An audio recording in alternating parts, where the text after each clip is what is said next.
not a good choice, not a good... I'd wish that everyone had everything. If you could look inside yourself and find the meaning of your wealth. Hi everybody, this is Karen Lambert with Loving Rochester. I hope you're having a wonderful day today. Thank you again for joining me for another day of Karen's Corner. Let's get into today's inspirational tip. I woke up this morning wanting to have an argument with somebody, anybody. I'm sure it's a buildup of all sorts of buried feelings. I've had a really heavy workload lately with no time to get any balance in my life. I know better. I know that all the work and no play does not make for a happy person or a serene life. But I am a human being, and although I try to live the message as a general rule, I do have slips. Yelling at another person will not do me or them any good at all. No one has the right to do that. And you will notice, as I have, that whenever you let loose on another person, the remorse and shame afterward is worse than whatever it was that made you angry. As with any dysfunction, it is important to recognize patterns of behavior.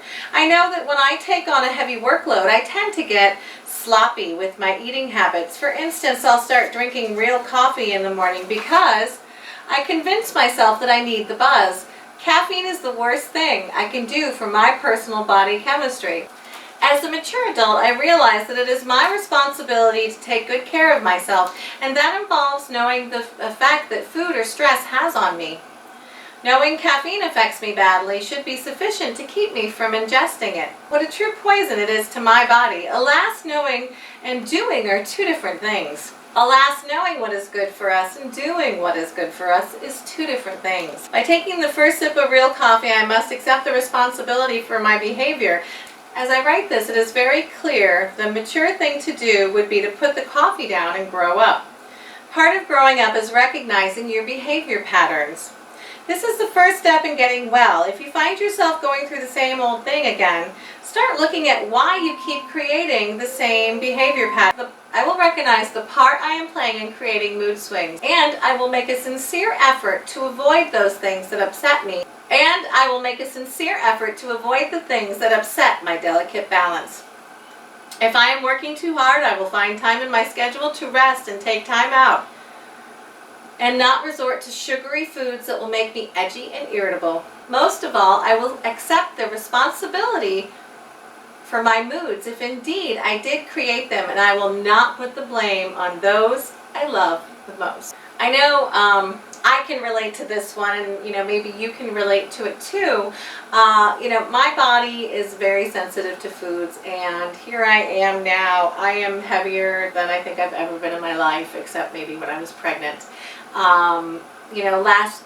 Last year was a very stressful year for me, and even though I knew I was making bad choices with my food, I did it anyway because I was telling myself, oh, well, I'm sad, or this or that, I didn't care at that time enough to make the proper choices for me.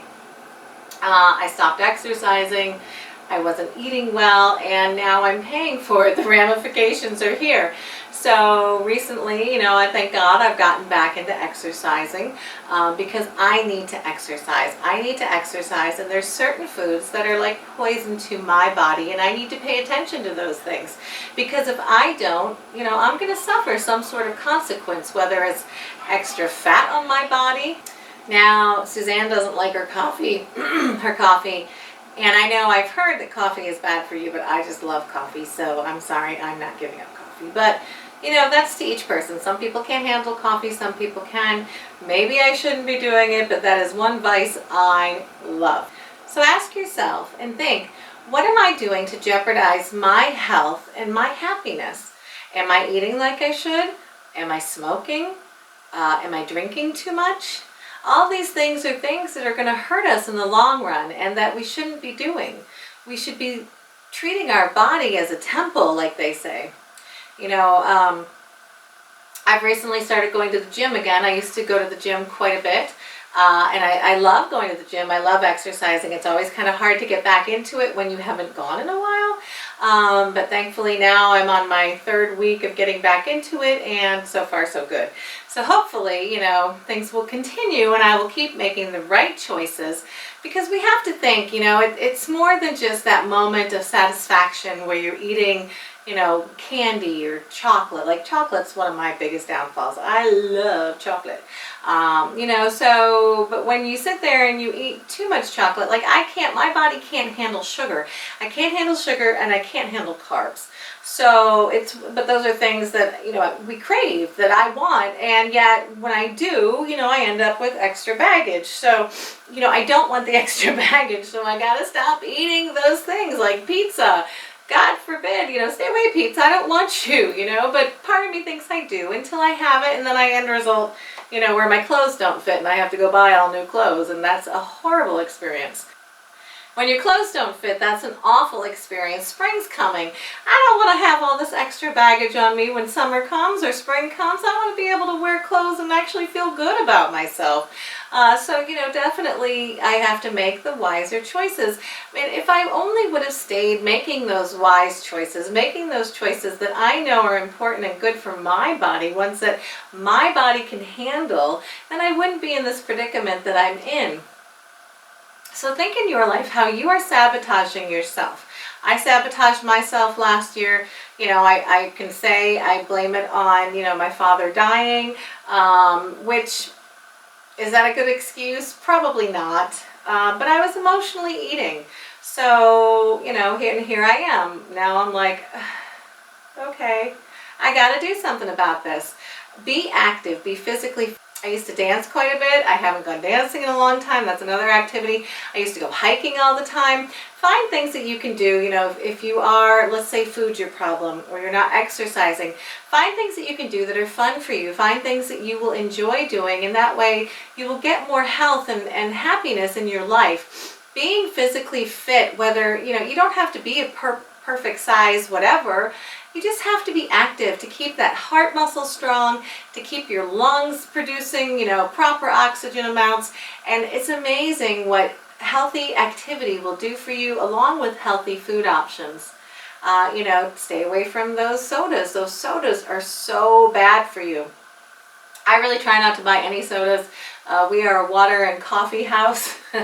You know, and thank God I never really let my kids drink juice, so that hasn't been a problem. But, you know, juices are very bad. If you're giving your kids full juice and not watered down, that's really not good for them. I really would advise you not to do that. But so think in your life, how are you making, you know, decisions that aren't good for you? What choices are you making? What, you know, foods are you eating that you know you shouldn't be eating? Or maybe it's work. Maybe you're not doing, you know, what you should be doing for work, or whatever it may be. We know when we're not doing what we're supposed to be doing. You know, something will be inside us telling us, hey, you know, not a good choice, not a good choice. We don't always listen to it, but it is there. Pay attention to yourself. Because, you know, down the road, we're not going to be very happy if we keep making these bad choices. One bad choice here and there, it's easy to get back on the wagon. But if you're constantly making the bad choice over and over again, you're going to end up with bad results. This is Karen Lambert with Loving Rochester. I hope you have an amazing day. Please come back again tomorrow for another Karen's Corner.